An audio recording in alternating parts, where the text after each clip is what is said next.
Wealth inequality has gotten a lot of headlines over the past week on the back of an Oxfam report looking at how much wealth is held by a few billionaires in each country compared to the bottom half of the population. In New Zealand, they were talking about the top 2 billionaires and how much wealth they have compared to the bottom half of New Zealanders.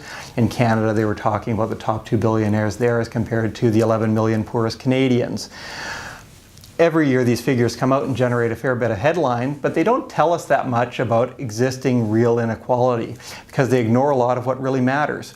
To start with, they ignore the value of human capital. As Canadian economist Stephen Gordon put it, any attempt to measure inequality in wealth that ignores the value of human capital, so the education that we all have, is pretty useless from the get-go.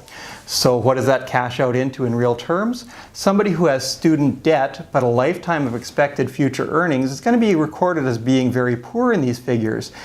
Meanwhile, somebody who's, say, homeless with a few dollars in their pocket will be recorded as having more net worth than a fresh graduate who just has student debt. The numbers are kind of nonsense. Oxfam in its defense has said, well, if we ignore people who have net debt, the figures don't change very much. But that leaves aside all of the people who still have substantial student debt but haven't built up that many assets and are still net positive. So they're fudging things a little bit there.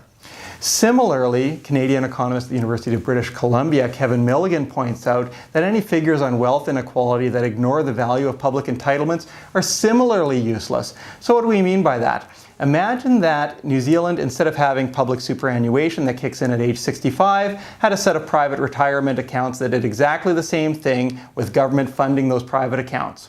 If they were private accounts, they would count as individual wealth, and we would be recorded as having a lot less wealth inequality, even if the net effect were identical to NZ Super. So countries that have things like NZ Super, instead of private accounts, will automatically be registered as having more wealth inequality just because we've decided to do that through the public system rather than having a system of private accounts. It doesn't matter for real-world experience, but it does matter in these figures. Finally, if we do look at net wealth inequality across a range of countries, New Zealand is pretty middling.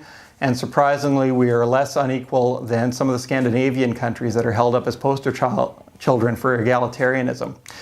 Bottom line, the Oxfam figures don't tell us much useful for looking at real inequality. If we want to be looking at real experienced inequality, we should be looking at measures like consumption inequality.